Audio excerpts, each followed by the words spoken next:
Um, Fist up, everybody. I'm here with Khaela Maricich from The Blow, who is great, and we just had Ethiopian food together. And now we're going to do a little interview. So, Khaela, how are you? I'm doing good. Awesome. Better since we ate. Yeah, it was rocky. Just to jump right in, I know your last album, Paper Television, was all about, I assume, a breakup.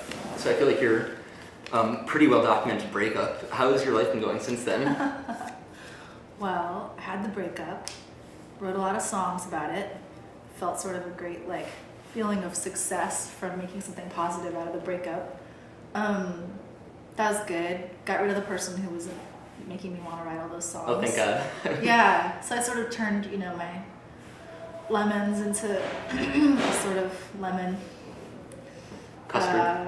lemon custard, lemon vodka, and sold it. That was fun. It's been going really good. I moved to New York, and do you want me to talk to you or the camera? I never know. You can do both. I do a mix. Moved to New York with my girlfriend, which has been really exciting, and we've been working on stuff, which is really cool. Awesome. Yeah, I feel really happy. Nice. I feel like I kind of worked out a lot of my crazy. Lately I noticed, I remember ways I would have reacted in the past to certain situations and the ways that I react now, and I think I haven't worked all my crap out, but I actually am kind of reliable, which is strange to me, Yeah. It's a big surprise, and it's different than it used to be. Well, speaking of crazy, I understand your newest album, the one you're workshopping with this tour, is all about Lindsay Lohan. I can't say that. Okay, yeah, we're not allowed to say. There's much speculation it's a Lindsay Lohan-related album. Is it fair to say it's about someone who is quasi-lesbian and might have gone off the rails? I would never use the word quasi about, if we were going to talk about Lindsay Lohan, which we aren't necessarily going to do, but if we were, in her case, I've heard people call that her quasi-lesbian, and I don't think she was quasi, I think she was all the way. I think she was really in love. You know what I mean? Yeah. I mean, when I looked at her on the cover of Us Weekly with her girlfriend, Samantha Rosen, they looked like they were really in love. I looked at it and I thought, I know what they feel like.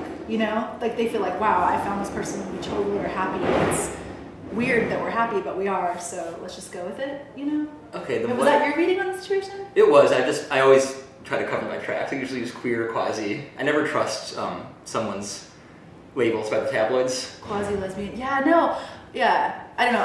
I've heard people call it that, and I'm like, wait a minute. I think kind of part of the story with her is that it was real. Yeah. And she's a disaster. Oh, maybe because her parents are a disaster.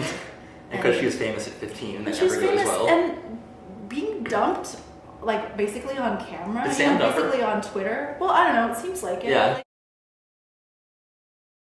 Yeah, I don't love talking that much about what I'm doing beforehand because I kind of want people to get to come to the show and just come see me. But the themes of the songs in particular, I'm thinking a lot about. Well, and this would relate to your website, how you figure out who it is that you are and how you're going to present yourself, and the strangeness of the fact that you could look at me and probably be you could probably tell a lot of things about me. You could look at me and be like, yeah, she might be gay, she might be straight. I've been trying to walk a line a little bit. I grew my hair out from That's my next question, that actually. it was last time I was around. I'm trying to throw it off, but you could still look at me and be like, she's probably upper middle class. She probably went to college. She probably likes the Velvet Underground. She probably reads the New Yorker or Harper's, or at least the alt weekly in the paper in the town that she is in. She probably likes The Onion. She probably likes 30 Rock. NPR. She probably likes NPR. She probably hates Fox News, but will watch Fox to watch Glee or The Simpsons. Or to mock Fox News. Or to mock Fox News. I don't even have that. But so but how did you know all of that, And because I became this person and then I show myself in this particular way, how did I end up being that person and then presenting myself in this way that makes it so obvious exactly who I am? And what do you wear on stage? You're just gonna have to see. I'll have to see. You can look at the New York Times article. You saw I'm wondering it. because I feel like presented awkwardness is part of your appeal. Because you get up there and kind of expose yourself and tell these stories, and every article ever has to mention your quote-unquote awkward dancing to your iPod. Well, I am authentically awkward is one thing. And another thing too is that I think that everybody finds one person alone on stage to be a little awkward making. I mean, that makes the audience more uncomfortable than I think it even makes me. How do you do that? Just being on stage alone for that long? I don't know how to be on stage with other people. Like, I find it, the way that I know how to connect with an audience on stage, or the way that I know how to be on stage, is to connect with the audience. So if there's other people on the stage, like moving around, sometimes that can be sort of distracting for actually connecting with the audience. Right. Sometimes I'm like, I don't know where you're taking this, and so I don't know how to like be real with the people. You're having a conversation with someone. You have. Well, this conversation's gone in weird directions. Do you have anything else you want to tell everyone? Anything else you want to say about your music not related to tonight's performance? Well, But when is the album going to come out? Yeah, I'm starting to work on the recordings. Okay. So there's all these versions that are like demo versions that are coming out to be played in front of people that aren't, they're not like finished, fixed, which is how bands that play instruments work anyway often. Yeah. They go out and they practice them, then they go in and record the songs. So the songs are getting recorded. And I understand that your live show right now is really integrated with the spatial art that your collaborator Melissa does. that is a very good point. Thank you for reminding me. Yeah, Melissa Dine is an installation artist, and we're collaborating on this show, which is really exciting because I've always been interested in working with the space of a stage for trying to explore what potential it has. Since I don't play an instrument, there's so much time and space for me to try other things up there. You can juggle.